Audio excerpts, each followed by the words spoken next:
Every angler has heard them. They are the old tales whispered from one generation to the next, passed down on riverbanks and along misty coastlines. These are the fishing myths, the steadfast rules that promise a full net or explain away an empty one. We believe them because they often sound right and because the person who told us probably caught a fair few fish in their day. They become part of our fishing DNA, a collection of traditions we follow without question. But here's the thing about fishing. The fish don't know the rules. They just do what fish do. The power of these myths comes from a simple human need to find patterns in the unpredictable. Fishing can be a frustrating sport. One day, the fish are practically jumping into your boat, and the next, the water is as still and empty as a forgotten pond. It's easier to blame the weather, the color of your lure, or the noise you made, than to accept that sometimes it's just a slow day. These stories give us a sense of control over a wild and mysterious world.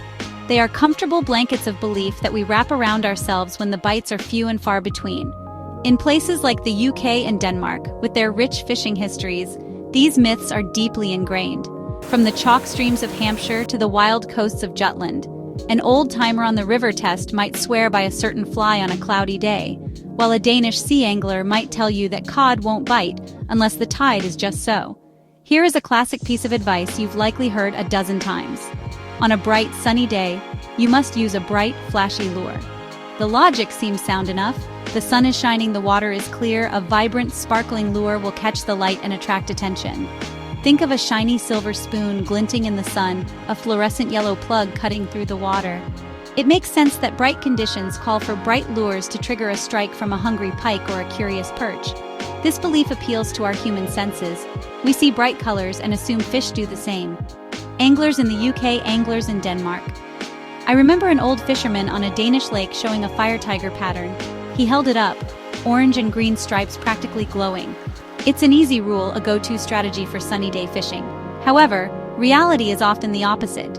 On bright days, fish can become more cautious. Increased light penetration makes them more aware of surroundings and dangers, including unnatural-looking lures. A super bright, flashy lure can be too much. It looks artificial and alarming. It can spook fish like trout or zander into swimming away. The real secret is to match the hatch, match the conditions. On bright days, use more natural, subtle colors, brown, green, silver, black. For example, fishing for perch in a clear UK canal on a sunny day, a small, dark, soft plastic that mimics a goby or a small roach will usually outperform a gaudy fluorescent lure. Picture this. You're creeping along the riverbank, stepping carefully to avoid snapping a twig. You talk in hushed whispers, convinced any loud noise will send every fish fleeing. This is the myth of absolute silence. We are taught fish have super sensitive hearing and that the slightest sound from above will spook them. Dropping something in the boat. Laughing too loudly, a heavy footstep on the bank is treated like a cardinal sin. This belief stems from a partial truth. Fish can detect vibrations in the water. They have a lateral line running along their side, letting them perceive movement and pressure changes. It's their way of hearing and feeling the world. So people assume air sound waves travel into water and alert fish. It's logical and encourages a respectful approach. But here's the fact that changes everything. The water's surface is an effective sound barrier. Most airborne sounds like talking or music bounce off the surface. Very little actually penetrates to the fish below. Think about being underwater in a pool. You can barely hear people above. The same rule applies to fishing. Normal conversation on the bank or in a boat rarely disturbs fish. What matters are vibrations through the ground or through the boat hull. Stomping on the riverbank sends vibrations through the earth into the water. Dropping a heavy tackle box on a boat creates a bang that travels through the hull into the water. Those are the sounds to worry about. So feel free to chat with your fishing buddy. Just don't tap dance on the bank or drum on the side of your boat. It's a common scene. Dark clouds gather. A light drizzle begins. Anglers start packing up their gear, muttering that the fishing is over for the day. The myth that fish stop biting in the rain is one of the most widespread. The reasoning varies. Some believe the rain changes the water temperature too quickly. Others think the noise of raindrops hitting the surface spooks the fish. Many just don't like being out in the wet and cold, a convenient excuse to get a warm cup of tea. This idea is especially prevalent in the often drizzly UK. The belief is reinforced by our own discomfort. We associate rain with gloom and a desire to be indoors. We project that feeling onto the fish. It's easy to convince yourself the fish are hiding at the bottom until the sun returns. In reality, fishing in the rain can be one of the most productive times to be on the water. Rain can trigger fish to feed more actively. Raindrops breaking the surface create cover for predators. Predatory fish feel safer to leave hiding spots and hunt. Rain also reduces light penetration, making shy species like zander more aggressive. Rain washes insects into the water. Rain washes worms into the water. Rain washes other tasty morsels into the water. That creates a natural feeding frenzy. Instead of packing up, rig up. Light to moderate rain is a dinner bell for many species. For trout anglers in the UK, a gentle summer shower can spark a fantastic rise. On Danish lakes, a rainy day is perfect for casting lures for pike. Pike use the distorted surface to ambush prey. The key is good waterproof gear. Don't let rain send you home. It might be the start of your best session of the year. So it's a mantra you'll hear in every tackle shop and on every fishing boat. If you want to catch a monster, you need to use a monster bait. The logic is simple and honestly kind of appealing. A huge pike won't waste its energy chasing a tiny minnow when it can have a full meal, so you should use a massive lure or even a whole mackerel as bait. This myth really encourages anglers to go big or go home. Oversized plugs, giant soft plastics baits that look like they could feed a small family. The idea is to filter out the smaller fish and appeal directly to the appetite of the largest predators in the water. This belief actually comes from a very straightforward human way of thinking about food. If we are very hungry, we want a big meal. We apply this same logic to fish. And yeah, there are of course instances that seem to prove the rule. Someone will catch a colossal 20-kilo pike on a giant lure, and the story spreads like wildfire, really cementing the myth in everyone's minds. Anglers in both Denmark and the UK who specialize in hunting for specimen-sized fish often subscribe to this theory, investing in heavy-duty rods and reels capable of casting baits the size of a brick. However, this is actually a vast oversimplification of how predatory fish feed. While large fish are certainly capable of eating large prey, they don't do it all the time. Most of the time, large predators are opportunistic feeders, eating whatever is most abundant and easiest to catch. This often means they consume far more small to medium-sized prey than just a few very large ones. A big, old, wise pike or zander didn't get that way by being reckless. It is often wary of prey that seems too big or looks unnatural, and it will often prefer an easy, smaller snack over a challenging large meal. So the practical tip here is to think about proportions and opportunity. Don't be afraid to use smaller baits, even when you're targeting big fish. A 4-inch soft plastic shad can be just as appealing to a double-figure zander on a Danish river as a 10-inch one. Often, a smaller, more natural-looking presentation will trigger strikes from cautious, larger fish that would ignore a giant, intimidating lure. The key is to match the local forage. If the lake is full of 3-inch roach, using a 3-inch lure is honestly the smartest thing you can do. Of all the fishing myths, the ones tied to the moon are some of the most mysterious and enduring. The belief that fishing is terrible during a full moon is particularly widespread. Anglers will check their calendars and sigh, deciding to stay home because the bright moon will surely mean the fish aren't biting. The theory goes that the bright moonlight allows fish to feed all night long. By the time morning comes, they are full and lazy, with no interest in whatever bait or lure you might be offering them. It's a convenient explanation for a slow day's fishing.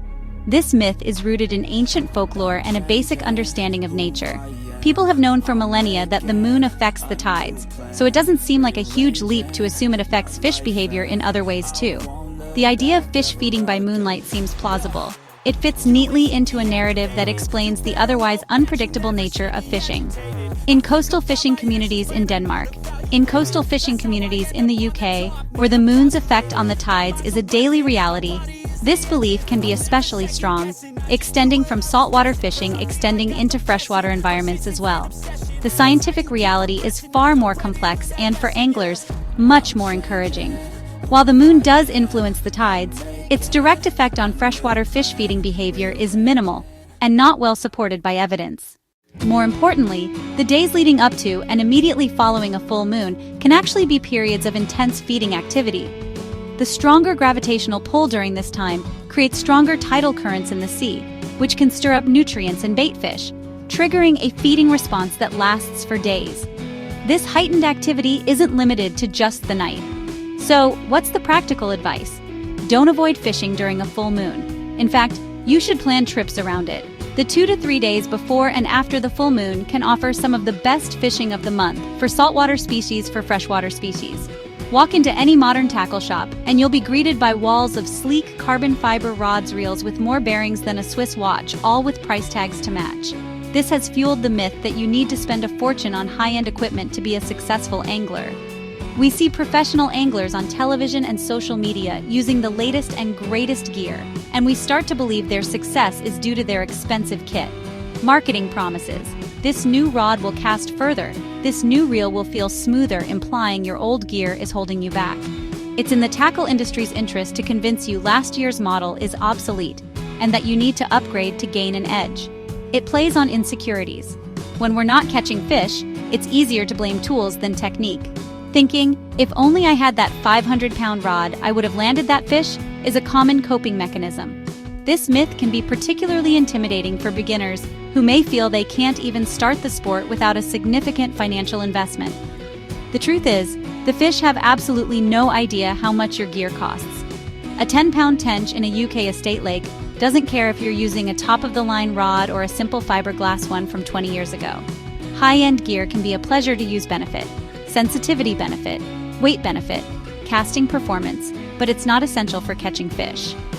Far more important are the fundamental skills of angling: watercraft presentation, bait choice, understanding fish behavior. A skilled angler with a basic setup will always outfish a novice with the most expensive gear.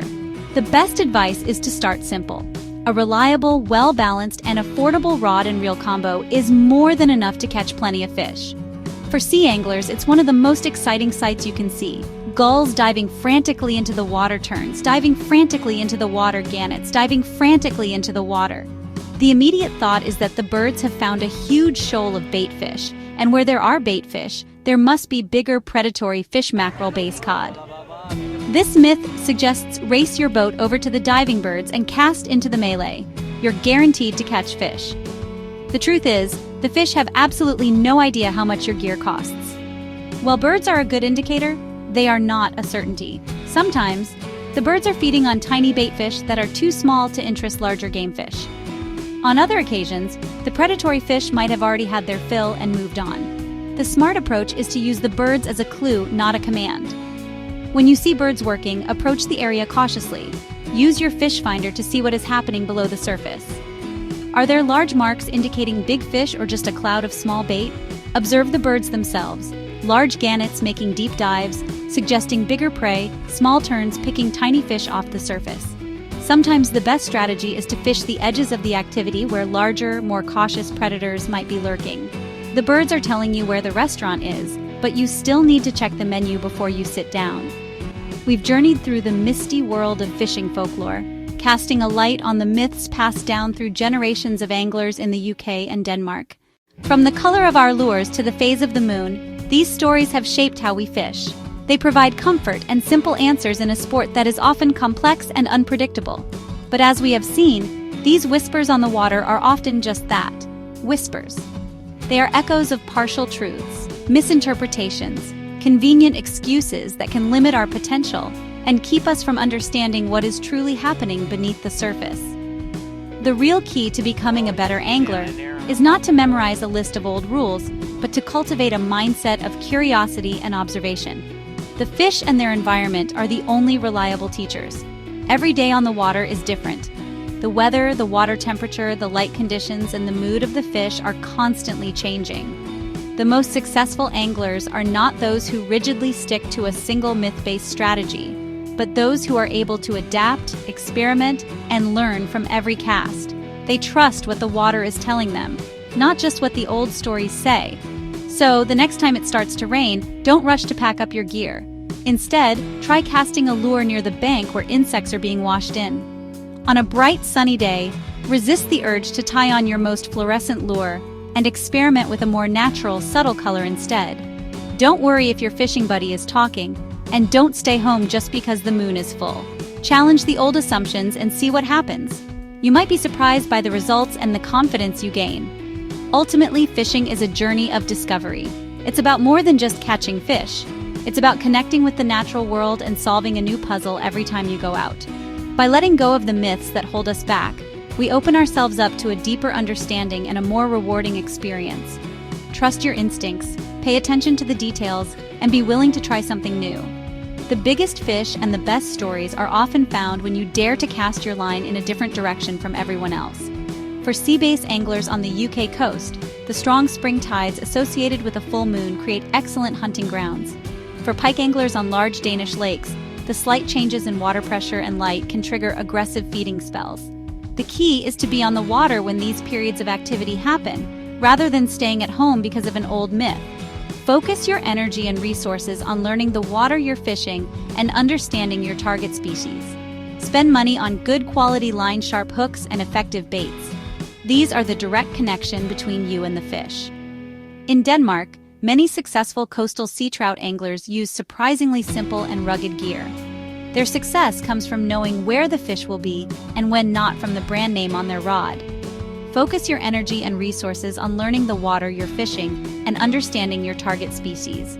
Spend money on good quality line-sharp hooks and effective baits. These are the direct connection between you and the fish. In Denmark, many successful coastal sea trout anglers use surprisingly simple and rugged gear. Their success comes from knowing where the fish will be and when not from the brand name on their rod. The biggest fish and the best stories are often found when you dare to cast your line in a different direction from everyone else.